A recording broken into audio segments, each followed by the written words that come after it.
Hello नमस्कार. Cooking with वंदनामध्ये आपलं स्वागत आहे. आज आपण पत्तागोबीची रेसिपी बघणार आहोत, जिचं नाव आहे पत्तागोबीचे कोफ्ता करी. तर त्यासाठी बघा, आपल्याला एक पत्तागोबी पाहिजे, जिला मी स्वच्छ असं धुवून घेतलेलं आहे आणि त्याला आपण या किसणीच्या साहाय्याने किसून घेणार आहोत. तर बघा, मी किसणीच्या साहाय्याने पत्तागोबीचा किस तयार करून घेतलेला आहे. पण याच्यात भरपूर पाणी असतं, त्यासाठी शक्य तितकं आपण पाणी काढून घ्यायचं. तर बघा, मी त्यातलं पाणी काढून घेतलेलं आहे. आता त्यामध्ये लाल मिर्च पावडर, थोडीशी हळद,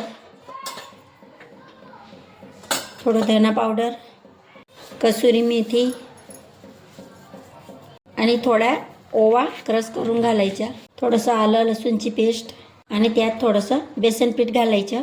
बेसन पीठ घातल्याने आपले कोफ्त्या बनवताना पत्तागोबीला छान अशी बाइंडिंग येते आणि आपल्याला हवं ते आकारात आपण कोफ्ते बनवू शकतो. त्यासाठी आणि बेसन पीठ टाकल्यानंतर तुम्ही ह्याप्रमाणे त्याचा छान असा गोळा मळून घ्यायचा. तुम्हाला हवं असलं तर तुम्ही बेसन पीठच्याऐवजी मैदासुद्धा घालू शकता. आणि थोडं चवीप्रमाणे त्याच्यात मीठ घालायचं. मीठ शेवटीच घालायचं, कारण मीठ सर्वात आधी घातल्याने मिठाला पाणी सुटतं आणि आपली पत्तागोबी अजून जास्ती पाणीवाली होईल त्यासाठी. तर बघा, याप्रमाणे एकदम स्मूथ असा आपण गोळा मळून घ्यायचा. हा एकदम जास्ती कडकसुद्धा करायचा नाही किंवा एकदम पातळ पण ठेवायचा नाही, थोडा स्मूथच ठेवायचा. बघा, त्यानंतर थोडंसं हाताला तेल लावायचं. तेल फक्त एकच वेळेस लावायचं, कारण आपण आता त्यांचे कोफ्ते बनवणार आहोत. जर तेलाचे हात असले तर ते आपल्या हाताला चिटकणार नाही त्यासाठी. तर बघा, मी असा छानसा लहान गोळा घेतलेला आहे आणि त्याला याप्रमाणे बॉलच्या आकारात तयार करून थोडंसं अलगद हाताने प्रेस करून असं एक कटलेटचा आकार दिलेला आहे. तुम्हाला हवं असलं तुम्ही कोणताही आकार देऊ शकता किंवा गोल असा बॉलचा आकारसुद्धा राहू देऊ शकता.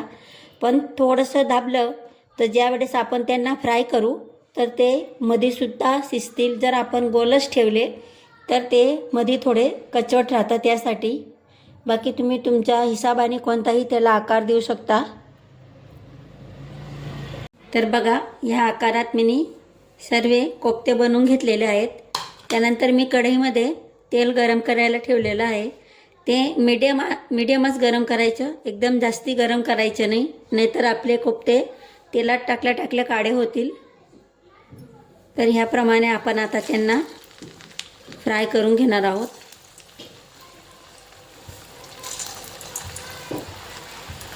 त्यांना तळत असताना गॅस एकदम मीडियम आचेवरच राहू द्यायचा. जर आपण फुल आच केली तर ते वरून लवकर काळे होतील आणि मध्ये कच्चेच राहतील त्यासाठी. आणि जर आपण कमी आचेवरती तळले तर ते जास्ती तेल पितील पण व्यवस्थित तळले जाणार नाहीत. आणि त्यांना तेलात टाकल्या लगेच झाराच्या सहाय्याने उलटायचे नाही. ते आपोआप थोडे बघा ह्याप्रमाणे वरती येतील तेव्हाच त्यांना टर्न करायचे, नाहीतर ते तेलात तुटू शकता.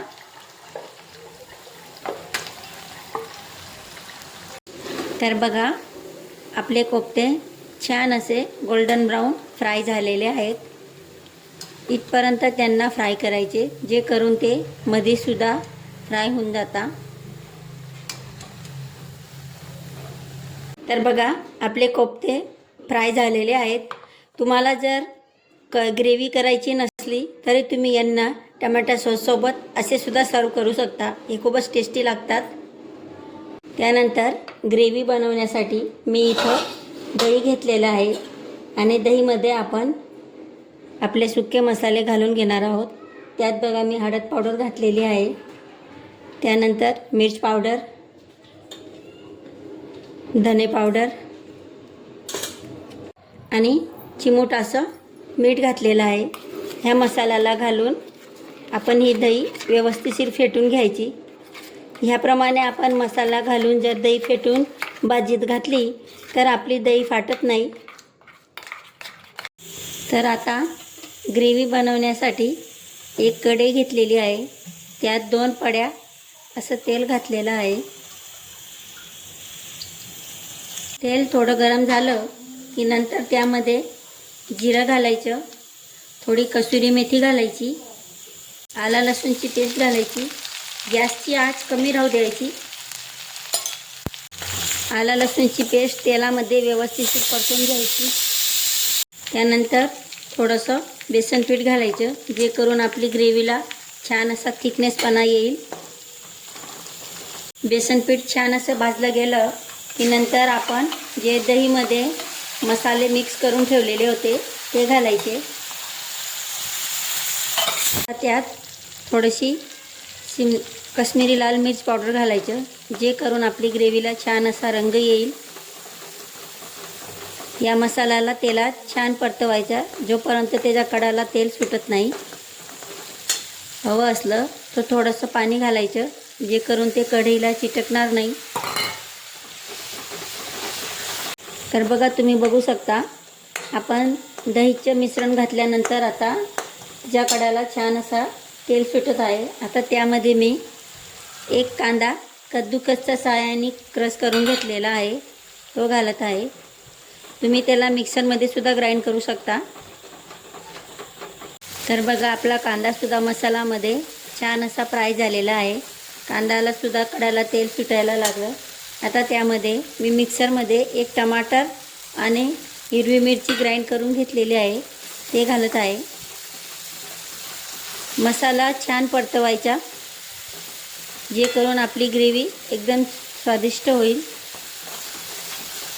मसाला परतवत असताना ते कढईला चिटकतो, यासाठी त्याच्यात थोडं थोडं पाणी घालत द्यायचं आणि मसाला परत परतवत राहायचा. पाणी एकासोबत जास्तीचं घालायचं नाही.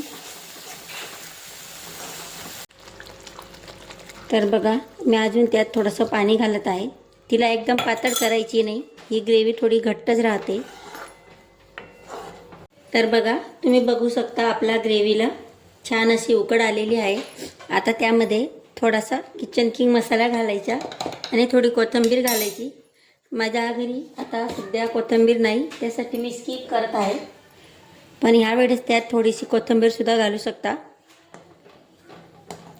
तुम्ही ज्या वेळेस कोफ्तासाठी बेसन पीठ घालून ते पीठ मळत होते तेव्हासुद्धा थोडीशी कोथिंबीर घालायची. आणि ह्याप्रमाणे ही ग्रेव्हीला अजून आपण थोडीशी उकड येऊ देणार आहेत, जे करून तिला छान असं वरती तरी येईल. त्यात चवीप्रमाणे मीठ घालायचं. तर बघा, आता आपल्या ग्रेव्हीला छान अशी तरी आलेली आहे. आता त्यामध्ये जे आपण फ्राय करून ठेवलेले कोफ्ते होते ते घालायचे. तुम्हाला हवं असलं तर तुम्ही त्यांना सर्व करती वेळेससुद्धा घालू शकता किंवा आताही घाला. आता जर घातले तर त्याच्यात छान असा आपला ग्रेव्हीचा रसा मुरतो आणि आपले कोफ्ते अजून टेस्टी होतात. तर मग कसा वाटला तुम्हाला हा व्हिडिओ, मला कमेंटमध्ये नक्की कळवा. आणि जर तुम्हाला माझी रेसिपी आवडत असेल तर माझी चॅनलला सबस्क्राईब करायला, व्हिडिओला शेअर आणि लाईक करायला विसरू नका.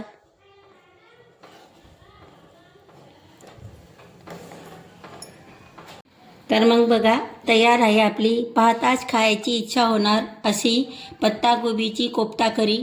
तर मग कसा वाटला तुम्हाला हा व्हिडिओ, कमेंटमध्ये नक्की कळवा. आणि माझा व्हिडिओ शेवटपर्यंत बघण्यासाठी धन्यवाद.